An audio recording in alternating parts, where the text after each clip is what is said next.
ஸ்ரீ குருப்யோ நமः. பெரிவாச்சரணம். ஹரஹர சங்கர, ஜெய ஜெய சங்கர.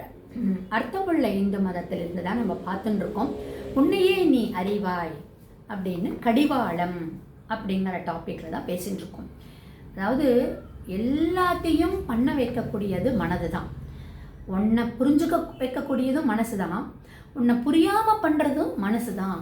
அதனால தான் இன்றைக்கி இந்த சைக்கியாரிஸ்டோட டிமாண்ட் ரொம்ப ஜாஸ்தியாக போயிடுத்து போல இருக்குது அப்படின்னு நான் சொல்லலை, கண்ணதாசன் சொல்கிறார்.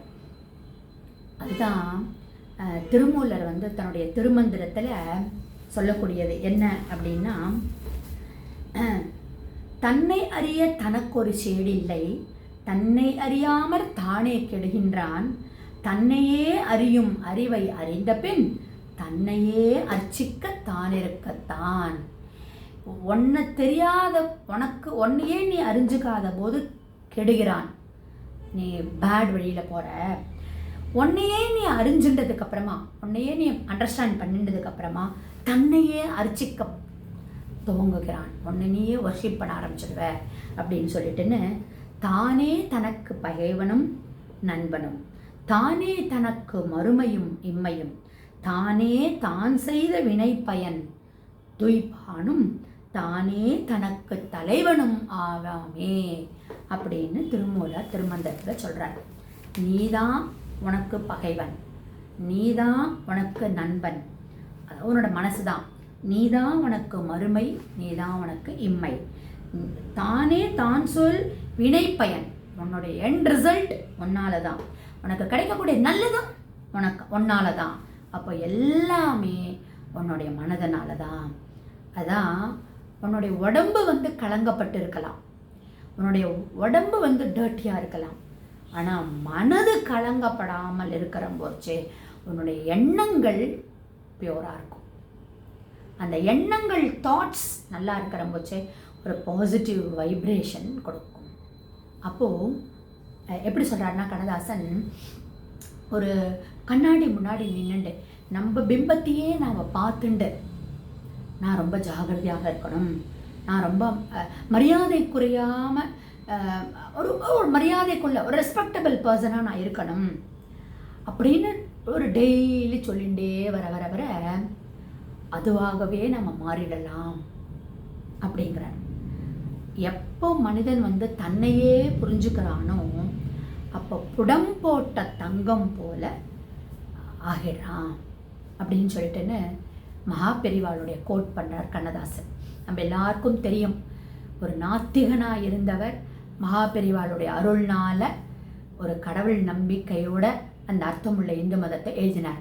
இந்த மகாபெரிவா இந்த மாதிரி தான் ஒரு நல்லது கெட்டது, அதாவது தான் ஒரு சிவஸ்வரூபம், தான் ஒரு அவதார புருஷன் எங்கேயுமே காட்டின்றது கிடையாது.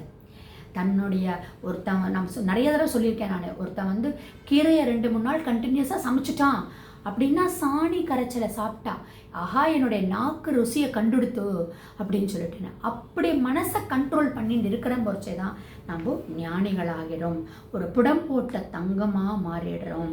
அப்போ நம்ம ஆரம்பத்தில் சொன்ன மாதிரி காடே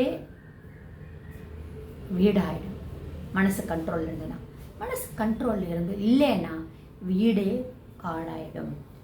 அதாவது எப்படி சொல்கிறாருன்னா, இதை நல்லா பசிக்கிற நேரத்தில் நம்ம முன்னாடி சாதம் வச்சா கூட அந்த மனசை கண்ட்ரோல் பண்ணிக்கணுமா, அடக்கிக்கணுமா.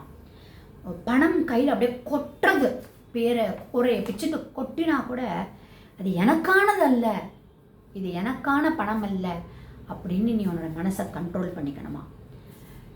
மற்றவன் அப்படி இருக்கான் இப்படி இருக்கான் அப்படின்னா, இறைவன் எனக்கு எதை கொடுக்க நினைக்கிறானோ அதை யாராலும் தடுக்க முடியாது. இறைவன் எனக்கு அது வேண்டான்னு சொன்னான்னா எந்த மனிதராலும் நம்மளுக்கு அதை கொடுக்க முடியாது. அப்படி நம்ம மனசை கண்ட்ரோல் பண்ணிட்டோம் அப்படின்னா அதுதான் கடிவாளம்.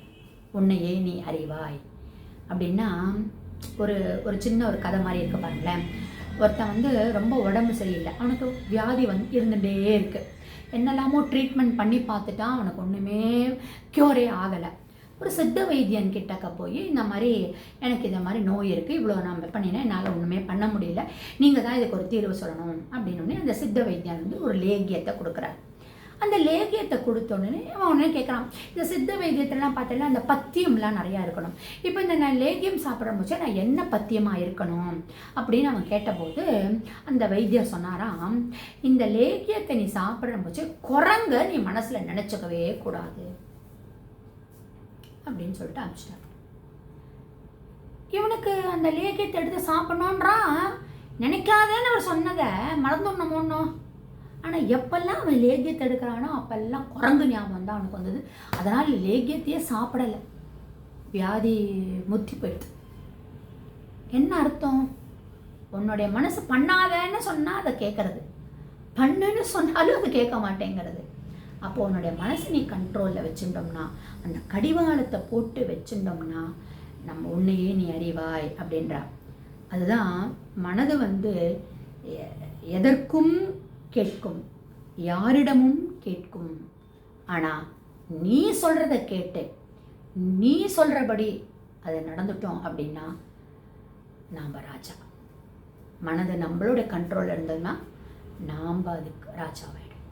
அப்படிங்கிறது தான் ஒரு கடிவாளம், உன்னை நீ அறிவாய் அப்படின்னு கண்ணதாசன் ரொம்ப அழகாக எக்ஸ்பிளைன் பண்ணிடுச்சு.